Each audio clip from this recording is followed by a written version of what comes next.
মর্মান্তিক মর্মান্তিক আমাদের সকালে দেখেছি।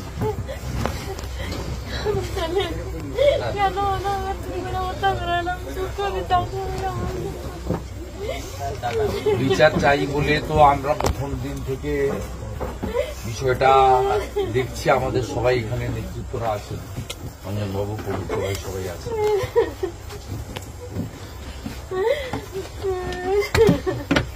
খুব দুঃখজনক, বুঝছেন ভাই। তুমি কি করো?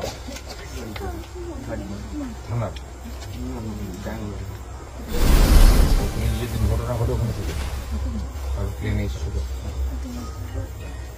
প্রাইভেট গাড়ি চালাও? কোম্পানি গাড়ি চালাও।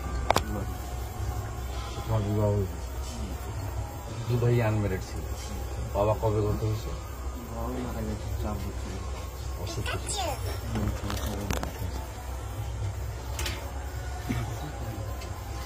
ভীষণ দুঃখজনক।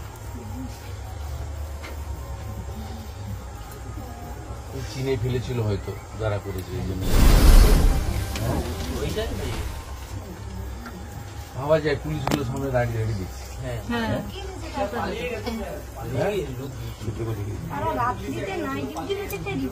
হ্যাঁ, হয়তো বন্দুক আছে তাদের সামনে। মানুষের নিরাপত্তা কোথায় বলুন? ছবি দেখেছি, দেখা যায় না। সকালবেলা 7টাতেই আমাকে এখান থেকে সবাই পাঠিয়ে দিয়েছে।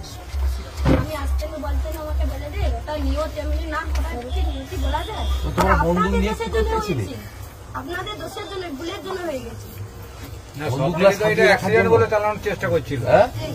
সবথেকে বড় কথা অ্যাক্সিডেন্ট বলে চালানোর চেষ্টা করছিল। প্রথমে অ্যাক্সিডেন্ট বলেছি, শেষ পর্যন্ত অঞ্জনবাবু, যদি সঠিক বিচার না হয় তাহলে আমরা হাইকোর্টে যাব। বিষয়টা আর দেরি করার দরকার নেই। আইও এবং আইসির সঙ্গে আপনারা টিম করে কথাবার্তা বলে এটা ফাইনাল করুন। আপনার বাড়িতে আমাদের লোকরা যোগাযোগ রেখেছে প্রথম দিন থেকে? প্রধান, সৌমিত্র সব যোগাযোগ আছে? সৌমিত্রদা ছিল বলে মানে দেখুন, মারা গেলে তো ফিরিয়ে দিতে পারবো না, তারপরের যে কর্তব্যগুলো আমাদের লোকরা করেছে তো। পোস্টমর্টম করে সব ব্যবস্থা। মাকে ডাক্তার দেখিয়েছ? প্রেসার সুগার সব ঠিক আছে মায়ের?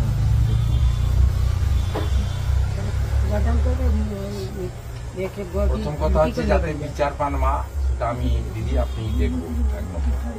দ্বিতীয় নম্বর হচ্ছে কম্পেনসেশন যেটা পাওয়া উচিত, তোর মৃত্যুর কোনো ক্ষতিপূরণ হয় না, সেটাও আমি দেখব। আর আমি তোমাকে কয়েকদিন পরে আমি এমএলএ অফিসে আলাদা করে ডাকবো। এতজনের সামনে আমি কথা বলবো না, বুঝছি? তোমাকে যাতে বাঙ্গালোরে যেতে না হয় আমি দেখছি, চিন্তা ভাবনা করবো। মাকে কে দেখবে, তুমি এগুলো করো। নন সেটা তুমি মায়ের নামে অ্যাকাউন্টে রেখে দিবে। আমি আরো দেখবো। এখনো পর্যন্ত শাড়ি ওদের ভাইয়ের ফোনটা এখনো পর্যন্ত দেয়নি, ঘোরাচ্ছে। এগুলো পুরো অঞ্জনবাবু দেখছি। পবিত্র একটু অঞ্জনবাবুর সঙ্গে সাহায্য করো। আমি অঞ্জনবাবুকে প্রথম দিন থেকে দায়িত্ব দিয়েছি, সঙ্গে পবিত্রকে যুক্ত করলাম। লয়ারের পরামর্শ নিয়ে করুন, এবং এখানে যদি স্যাটিসফাইড না হয় তাহলে কমপ্লেনার ভাই তো না, তাহলে আমাদের হাইকোর্টে। ঠিক আছে, আমি 3-4 দিন টাইম দিলাম আপনাকে। মোবাইল ফোনটা সিজার লিস্টে দেখিয়ে ফেরত করাতে বলুন। শুভঙ্করকে বলুন কোর্টে পুট আপ দিয়ে বের করে দিতে।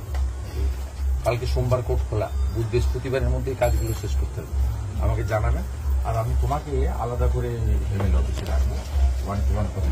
ঠিক আছে, আমি এতজনের সঙ্গে বলছি যে আপাতত বাঙালি যাবেন, মাকে দেখাশোনা করো। আমি সপ্তাহখানিকের মধ্যে আরেক যখন আসবো হাত করে নয়ন খবর দিয়ে দিলাম। আমি আছি, আমরা সবাই আছি, একদম আছি। প্রধান কই গো?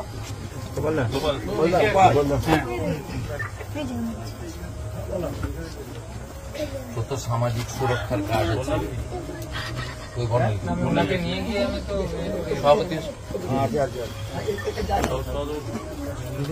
বলছি, তোমাদের পঞ্চায়েত সমিতি এবং গ্রাম পঞ্চায়েতে যত সামাজিক সুরক্ষার যা স্কিম আছে, যা তোমাদের পক্ষে করণীয় সবটা দেখতে।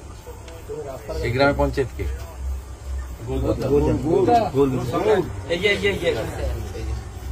যোগাযোগ রেখে কতবার এসেছে? ঠিক দিন আছে।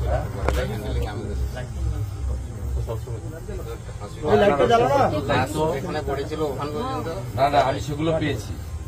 এখন গরমে গরমে এসছেন, যত দিন যাবে লোক ভুলতে থাকে। আপনার আমার সবার অভ্যাসই থাকে। না স্যার, এনার ছোট ছেলের সাথে ভালো সম্পর্ক ছিল। দেয়ালটা যে লিখবো অভিজিৎ বাবুর হয়ে, ওনার ছোট ছেলেই আমাকে বলছে যে লিখো। না, সে ঠিক আছে, রাজনীতিকে ছেড়ে দেয়, এরা আমাদের পরিবার। তা আমাদের আপনাদেরকে এদের পাশে থাকতে হবে। প্রধান সভানেত্রী সহসভানেত্রীকে বলে গেলাম, সামাজিক সুরক্ষায় যা যা ব্যবস্থা আছে সবগুলো আপনার ব্যবস্থা এখানে নিতে হবে। সভাপতি সাহেব আছে, আপনি আছেন, সব পুরো টিমই আছে, একবারে নিচ থেকে উপর পর্যন্ত পাশে থাকতে হবে, যোগাযোগ রাখতে হবে। আর তোমাকে নিয়ে আমি বসবো, ঠিক আছে? তুমি যাকে পছন্দ মনে করো, এক দুজনকে সাথে রাখবে, আমি কাউকে রাখছি, ঠিক আছে? তুমি এখন বাঙ্গালোরে যাওয়ার দরকার নেই, তুমি এখানে থাকো, আমি দেখি। ঠিক আছে, একদম ইয়াং ছেলে।